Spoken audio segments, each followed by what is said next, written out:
Alors, qui suis-je? Je vais me présenter à vous.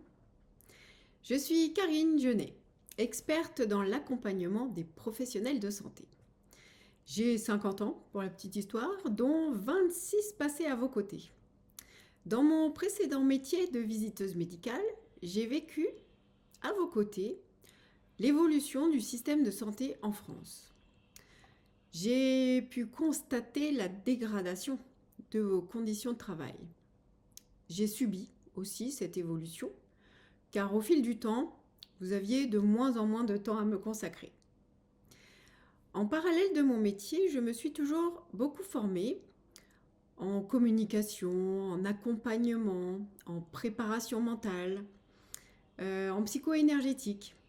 Et j'utilise aujourd'hui tout un panel de techniques connues, reconnues, comme l'EFT, le MDR, l'hypnose, la PNL. Et d'ailleurs, je continue de me former parce que j'adore ça. L'évolution personnelle est l'une de mes grandes passions, vous l'aurez compris.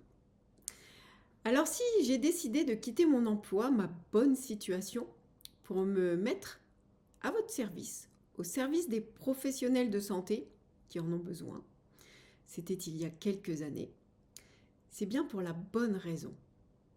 La bonne raison, ce sont les résultats obtenus par mes patients, clients.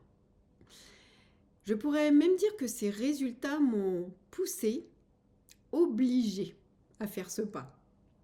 Car oui, en parallèle de mon métier, j'avais commencé à développer mon activité d'accompagnement psycho-énergétique qui fait des merveilles.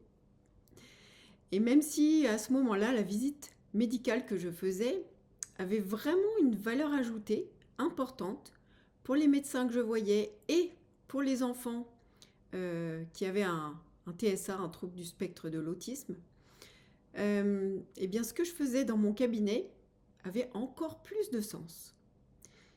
C'était incroyable, même pour moi. C'est pourquoi j'ai décidé, peut-être réellement pour la première fois de ma vie, de me faire pleinement confiance. J'ai sauté le pas. Avec confiance, d'ailleurs, et surtout avec l'intime conviction que désormais, ma place était là, devant vous, avec vous, pour vous. Quand je vous accompagne, quand j'aide un professionnel de santé à guérir lui-même, entre guillemets, de l'intérieur, je sais que je suis là où il faut, à ma place dans ce monde, et que je remplis mon rôle, ma mission. Quand j'aide une équipe soignante à retrouver le plaisir de travailler ensemble, avec efficacité, cohésion, et avec cet objectif commun de bien ou mieux soigner les patients, tout prend son sens. Et nous grandissons ensemble. Nous faisons de ces formidables métiers du soin un véritable moyen de changer le monde. Et j'adore ça. Je pourrais aussi préciser quelque chose. On ne devient pas coach avec la méthode psycho-énergétique que j'utilise par hasard. C'est pas un choix de carrière que l'on peut faire après son bac. C'est pas mentionné. Avant de devenir solide et de pouvoir vous accompagner avec cette solidité, j'étais moi-même fragile de l'intérieur. Alors c'est vrai que de l'extérieur, j'arrivais plutôt bien à donner le change. Moi, je suis une passionnée d'équitation d'abord et de psychologie, de santé, vous l'aurez compris.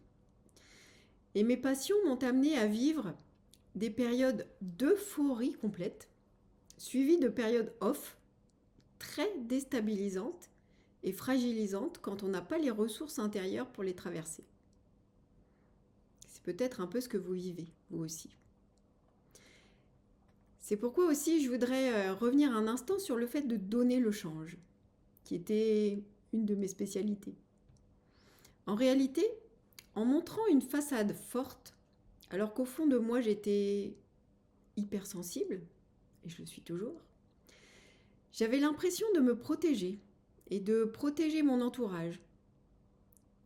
Et oui, je n'avais pas envie que l'on me voie fragile, que l'on s'inquiète outre mesure pour moi, et encore moins envie de fragiliser les personnes que j'aimais. Mais finalement, donner le change s'est révélé très mauvais pour moi, destructeur, fragilisant, car je me suis retrouvée finalement très seule pour affronter les épreuves de ma vie. Et c'est sans doute ce qui vous amène aussi vers moi aujourd'hui. Maintenant, j'en tire cette leçon. Je dirais que donner le change, faire semblant que tout va bien, nous affaiblit encore plus. D'une part, parce qu'en fait, cela revient à ne pas vraiment accepter nos faiblesses. Et d'autre part, la conséquence, c'est qu'on ne se donne pas les moyens de dépasser ces faiblesses et de les transformer en force.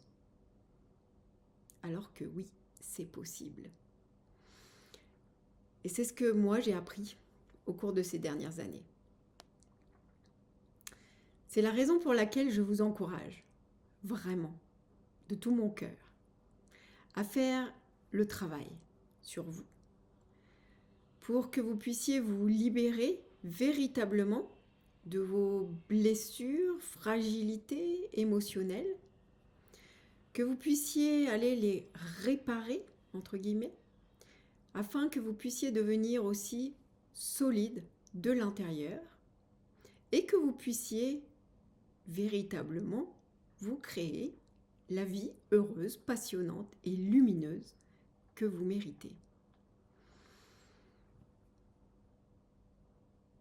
Voilà, vous me connaîtrez un tout petit peu mieux et je vous souhaite de vivre un très beau processus avec moi.